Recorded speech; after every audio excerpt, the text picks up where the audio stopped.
नमस्कार। सदन दिन भर में आपका स्वागत है। मैं हूं मोहम्मद फातेह टीपू। बुलेटिन में अगले आधे घंटे में देखेंगे संसद के दोनों सदन में क्या कुछ रहा खास, लेकिन सबसे पहले नजर सुर्खियों पर। लोकसभा में केंद्रीय बजट 2025-26 पर चर्चा। सत्ता पक्ष ने बताया महिला, युवा, गरीब और किसानों समेत सभी वर्गों के सशक्तिकरण वाला बजट। विपक्ष ने कृषि, रोजगार और स्वास्थ्य क्षेत्र की अनदेखी का लगाया आरोप। आयुष्मान भारत दुनिया में स्वास्थ्य क्षेत्र की सबसे बड़ी योजना। लोकसभा में स्वास्थ्य मंत्री जेपी नड्डा का जवाब। कहा, योजना में देश की 40% आबादी कवर। दूर दराज के इलाकों में स्वास्थ्य सुविधाएं देने पर विशेष ध्यान। राष्ट्रीय कृषि बाजार मंच ई-नैम किसानों के लिए वरदान। राज्यसभा में कृषि और किसान कल्याण मंत्री शिवराज सिंह चौहान का जवाब। कहा, प्लेटफॉर्म पर 1,78,00,000 किसान रजिस्टर्ड। 239 करोड़ रुपए से अधिक का उपज कारोबार। बुलेटिन में सबसे पहले बात राज्यसभा की कार्रवाई की।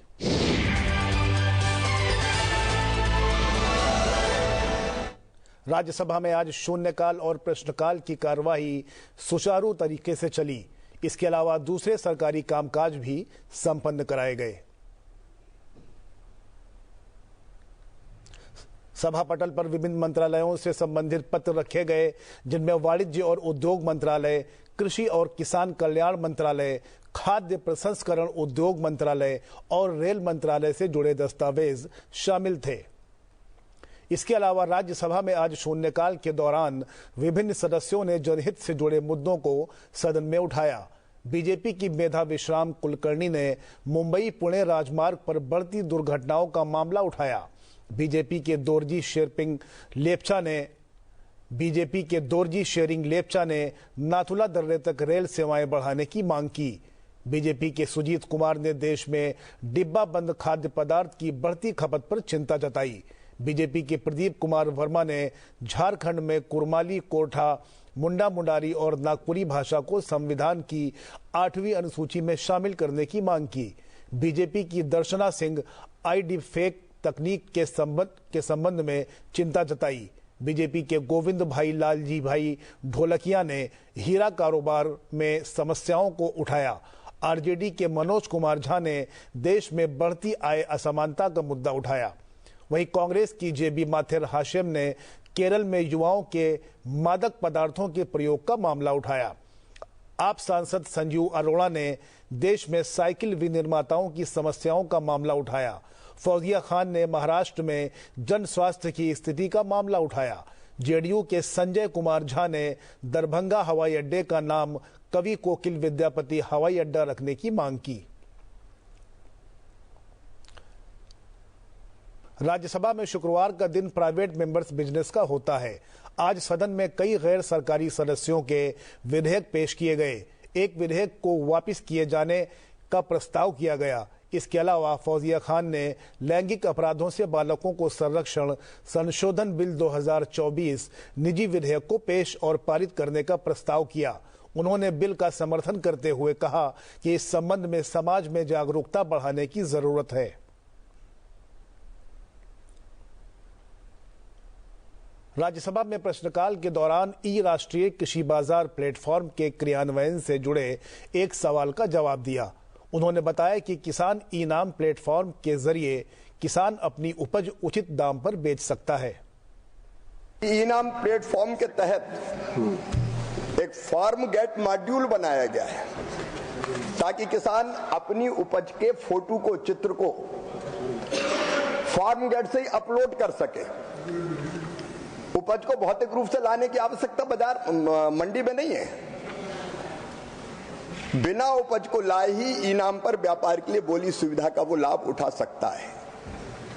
ई-नाम मोबाइल ऐप के माध्यम से किसान अपनी उपज के ढेर को 360 डिग्री मतलब चारों दिशाओं से फोटो खींच के पोर्टल पर डाल सकता है, जिसे खरीदार बोली लगाने के पहले देख सकते हैं कि कैसा है।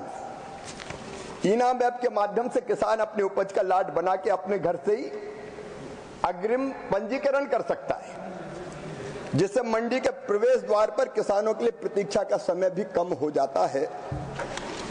और इसलिए माननीय सदस्य को मैं बताना चाहता हूं कि घर बैठे ही एक तो उसको पता चलता है इस प्लेटफॉर्म के माध्यम से कि मंडियों के रेट पूरे देश में कहां कहां है, क्या क्या है। 3 दिन पहले तक के रेट पता चलते हैं। वो ये भी तय कर सकता है कि मुझे आज बेचना है, कल और अच्छे रेट मिलेंगे तो कल बेचूं क्या। एक बहुत बड़ी सुविधा प्रधानमंत्री नरेंद्र मोदी जी ने किसानों को दी है। मैं इसके लिए उनका अभिनंदन करता हूं। एफपीओ ट्रेडिंग मॉड्यूल भी बनाया गया है, जिसके तहत एफपीओ भी अपने माल को बाजार में लाए बिना जहां वो एकत्रित करते हैं उस केंद्र से ही फोटो अपलोड करके बेच सकते हैं। और इसलिए मुझे माननीय सदस्य को बताते हुए प्रसन्नता है कि किसान को देश भर में एक बाजार उपलब्ध होता है। और बड़ी बात यह कि बिचौलियों की संख्या कम हो जाती है। कई जगह हम देखते हैं कि एक जगह रेट बहुत अच्छे हैं, दूसरी जगह रेट नहीं मिलते हैं। किसान को फायदा यह है कि पूरे देश की मंडियों का रेट पता चलता है और वो सीधे सीधे व्यापारी के साथ अपने माल को बेचने के लिए ट्रेडिंग कर सकता है। और इसलिए वो निश्चित तौर पर अपने घर से अपनी उपज को बेच सकता है। वाणिज्य और उद्योग मंत्री पीयूष गोयल ने हीरा उद्योग से जुड़े सवालों का जवाब दिया। उन्होंने प्रयोगशालाओं में हीरों के उत्पादन से जुड़े उद्योग के लिए अतिरिक्त विनियमन की संभावना को खारिज किया। पूरे विश्व में डिस्क्रिशनरी स्पेंडिंग, जो लोगों के पास एक्स्ट्रा पैसा होता है तो लग्जरी गुड्स पे स्पेंडिंग करते हैं, वो काफी बड़े पैमाने पे अफेक्ट हुआ। रशिया यूक्रेन वॉर है, पहले कोविड आया, फिर 2 युद्ध है। उस सब के सब बावजूद भारत ने तुरंत अपनी डायमंड इंडस्ट्री को रीमॉडल किया। हमने लैब ग्रोन डायमंड्स को बड़े पैमाने पे प्रोत्साहन दिया। ज्वेलरी, जिसमें डायमंड्स स्टडेड ज्वेलरी भी होती है, उसको बड़े पैमाने पे प्रोत्साहन दिया।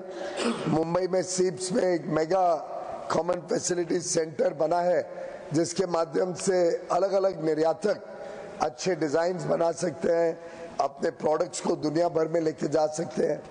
तो एक प्रकार से कई सारे कदम उठाए गए। और मैं माननीय सदस्य को जरूर अवगत कराना चाहूंगा कि लैब ग्रोन डायमंड्स एक प्रकार से भारत की ताकत बनते जा रही है। लैब ग्रोन डायमंड्स 2 प्रकार के होते हैं। एक, भारत में ऑलरेडी टेक्नोलॉजी इतनी अच्छी बन गई है कि हम विश्व के लीडर बन गए। दूसरे पे आईआईटी मद्रास एक पूरा स्टडी कर रही है, पूरी उसके ऊपर रिसर्च कर रही है। सरकार ने 242 करोड़ रुपए उस रिसर्च के लिए सैंक्शन किए, जिसके तहत वहाँ पे ये नई टेक्नोलॉजी तैयार होने के बाद हम उसमें भी एक विश्व स्तरीय ताकत बनेंगे। साथ ही साथ जो G7 कंट्रीज हैं, जिसमें यूरोपियन यूनियन भी आता है, अमेरिका आती है, G7 कंट्रीज ने रशियन डायमंड्स को जो 0.5 कैरेट के ज्यादा है उसको अलाउ करना बंद कर दिया है। ऐसी परिस्थिति में भारत फोरफ्रंट में था कि G7 के साथ चर्चा करे। उसको हमने डिफर कराया 6 महीने, सितंबर के बदले अब मार्च तक गए। साथ ही साथ उसमें ग्रैंडफादर कराए जो पुराने डायमंड्स ऑलरेडी ज्वेलरी में बन गए थे या पॉलिश हो गए थे। जो नए ज्वेलरी भी बनेगी उसमें एग्जेम्पशन दिलाई। और क्वांटिटी टर्म्स में मुझे लगता है माननीय सदस्य को जानकारी देना आवश्यक है कि क्वांटिटी टर्म्स में नेचुरल डायमंड्स और लैब ग्रोन डायमंड्स को जब हम दोनों को जोड़ते हैं तो कोई बहुत बड़ी गिरावट नहीं आई है। और कारीगर तो क्वांटिटी पे काम करते हैं, वैल्यू पे काम नहीं करते हैं। तो इनकी जानकारियों में ये अभाव है कि बहुत सारे लोग बेरोजगार हो गए। ऐसी कोई सूचना नहीं है कि बहुत सारे लोग बेरोजगार हुए, वो रीस्किल हुए जिससे वो लैब ग्रोन डायमंड्स की तरफ ज्यादा गए। कटिंग पॉलिशिंग सेम होती है, नेचुरल हो या लैब ग्रोन हो। और सेकंड, ज्वेलरी की तरफ लोग ज्यादा जाने से ज्वेलरी में वैल्यू एडिशन भारत में ज्यादा होती है, ज्यादा भारत को उसका लाभ होता है। धन्यवाद। अब बात लोकसभा की कार्रवाई की।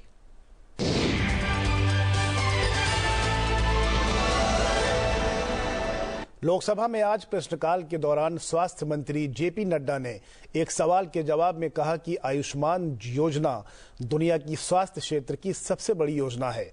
जो लोग पहले पैसे के अभाव में अस्पताल में इलाज करवाने नहीं जा सकते थे, उन्हें अब इस योजना के तहत बड़े अस्पतालों में इलाज मिल रहा है। 6 करोड़ सीनियर सिटीजन 70 साल से ऊपर के लोगों को जो जोड़ा गया, कुल मिलाकर के 61 करोड़ से ज्यादा लोगों को हेल्थ कवरेज के तहत 5 लाख रुपए का हेल्थ कवर दिया जा रहा है। इसमें मैं ये भी बताना चाहता हूं कि अभी तक 8.59 यानी 8 करोड़ 60 लाख हॉस्पिटल एडमिशंस हो चुके हैं, यानी लोगों को हॉस्पिटल में 8 करोड़ 60 लाख लोगों को राहत दी गई है और 1.19 लाख करोड़ की ऑथराइजेशन यानी 1.19 लाख करोड़ रुपए जो गरीबों के इलाज के लिए खर्च हुआ है और उनकी जीवन को बचाने का काम हुआ है। जो आप कह रहे हैं, जो आपने कहा कि इलाज में दिक्कत आती है, ये मांगा जाता है, वो मांगा जाता है, आयुष्मान भारत की स्कीम में सब कुछ फ्री है। जो इंटरवेंशंस 1961 सर्जिकल इंटरवेंशंस की व्यवस्था है। 30,000 हॉस्पिटल्स इम्पैनल्ड हैं और 30,000 इम्पैनल्ड हॉस्पिटल्स में 1961 सर्जिकल इंटरवेंशंस की व्यवस्था है, which includes bypass surgery, which includes chemotherapy, which includes radiotherapy, which includes other surgical interventions जो किए जाते हैं। उसमें ये घुटने, नी ट्रांसप्लांट से लेकर के ये सारी व्यवस्थाओं को जोड़ा गया है। लोकसभा में आज प्रश्नकाल के दौरान स्वास्थ्य मंत्री जेपी नड्डा ने एक सवाल के जवाब में कहा कि आयुष्मान योजना दुनिया की स्वास्थ्य क्षेत्र की सबसे बड़ी योजना है। जो लोग पहले पैसे के अभाव में अस्पताल में इलाज करवाने नहीं जा सकते थे, उन्हें अब इस योजना के तहत बड़े अस्पतालों में इलाज मिल रहा है। 6 करोड़ सीनियर सिटीजन 70 साल से ऊपर के लोगों को जो जोड़ा गया, कुल मिलाकर के 61 करोड़ से ज्यादा लोगों को हेल्थ कवरेज के तहत 5 लाख रुपए का हेल्थ कवर दिया जा रहा है। इसमें मैं ये भी बताना चाहता हूं कि अभी तक 8.59 यानी 8 करोड़ 60 लाख हॉस्पिटल एडमिशंस हो चुके हैं, यानी लोगों को हॉस्पिटल में 8 करोड़ 60 लाख लोगों को राहत दी गई है और 1.19 लाख करोड़ की ऑथराइजेशन यानी 1.19 लाख करोड़ रुपए जो गरीबों के इलाज के लिए खर्च हुआ है और उनकी जीवन को बचाने का काम हुआ है। जो आप कह रहे हैं, जो आपने कहा कि इलाज में दिक्कत आती है, ये मांगा जाता है, वो मांगा जाता है, आयुष्मान भारत की स्कीम में सब कुछ फ्री है। जो इंटरवेंशंस 1961 सर्जिकल इंटरवेंशंस की व्यवस्था है। 30,000 हॉस्पिटल्स इम्पैनल्ड हैं और 30,000 इम्पैनल्ड हॉस्पिटल्स में 1961 सर्जिकल इंटरवेंशंस की व्यवस्था है, which includes bypass surgery, which includes chemotherapy, which includes radiotherapy, which includes other surgical interventions जो किए जाते हैं। उसमें ये घुटने, नी ट्रांसप्लांट से लेकर के ये सारी व्यवस्थाओं को जोड़ा गया है। लोकसभा में स्वास्थ्य और परिवार कल्याण राज्य मंत्री अनुप्रिया पटेल ने एक पूरक प्रश्न के जवाब में कहा कि राष्ट्रीय स्वास्थ्य मिशन के तहत देश में जो कार्यक्रम चलाए गए हैं, उसके तहत दूर दराज की महिलाओं और बच्चों को बहुत अच्छा लाभ मिल रहा है। यहाँ पिछले 30 वर्षों में 1990 से लेकर 2020 के बीच में global rate of decline for MMR 42% रहा है, वहीं भारत के अंदर ये 83% तक पहुंचा है। और इसके साथ ही जो इन्फेंट मोर्टेलिटी रेट है sir, global rate of decline 55% रहा है, लेकिन भारत में इसकी गिरावट की दर 69% रही है। और ये सब संभव हुआ है जो हमने कॉम्प्रिहेंसिव मेजर्स चलाए हैं नेशनल हेल्थ मिशन के तहत, जहां हम राज्य सरकारों को और यूटी एडमिनिस्ट्रेशंस को फाइनेंशियल और टेक्निकल सपोर्ट देते हैं। महिलाओं के और बच्चों के हेल्थ आउटकम्स को इम्प्रूव करना, ये इस पूरे हमारे कार्यक्रम का फोकस रहता है। और इसमें हम जननी सुरक्षा योजना, जननी शिशु सुरक्षा कार्यक्रम, प्रधानमंत्री सुरक्षित मातृत्व अभियान, ऐसे तमाम कार्यक्रम चलाते हैं जिसके माध्यम से हमारी कोशिश रहती है कि हमें बेटर हेल्थ आउटकम्स मिल सके और MMR, IMR में डिक्लाइन हो।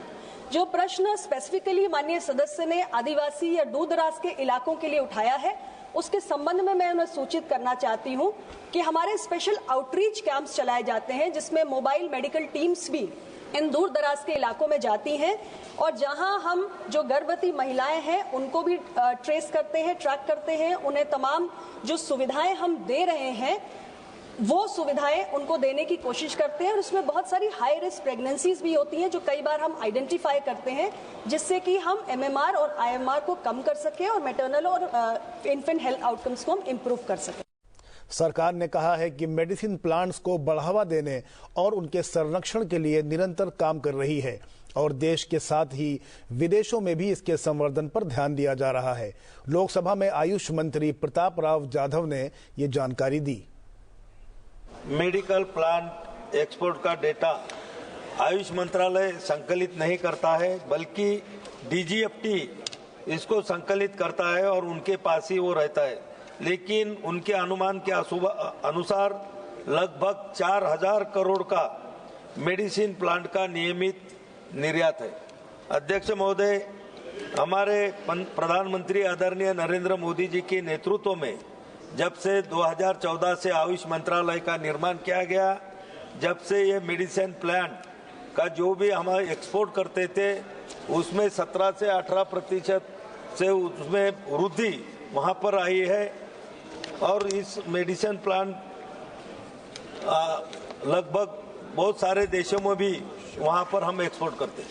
महिला और बाल कल्याण मंत्री अन्नपूर्णा देवी ने लोकसभा में आज कहा कि आंगनबाड़ी कार्यकर्ताओं को स्वास्थ्य सुविधा दी जा रही है और इसके लिए उन्हें आयुष्मान भारत के तहत जोड़ा गया है। उनका मानदेय भी बढ़ाया जा रहा है और उन्हें हर सुविधा देने का प्रयास किया जा रहा है।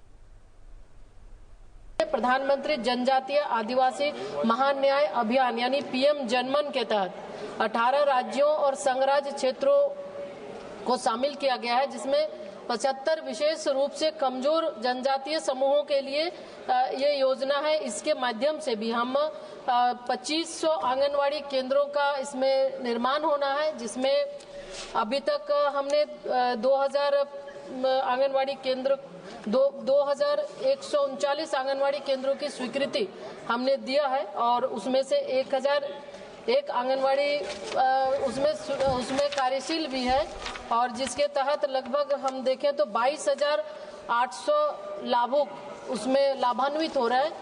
उसके साथ साथ एक प्रधान धरती आबा जनजातीय ग्राम उन्नत अभियान के माध्यम से भी 2000 नए आंगनवाड़ी केंद्रों को स्थापित किया जाना है, सक्षम बनाना है और उसके साथ साथ वहाँ पे अन्य जो आंगनवाड़ी और 6000 है उसको भी सक्षम बनाना है। तो इस तरह हम कई विभागों के साथ मिलकर आंगनवाड़ी केंद्रों को सक्षम बना रहे हैं और ताकि उसका लाभ सही ढंग से लोगों को मिले।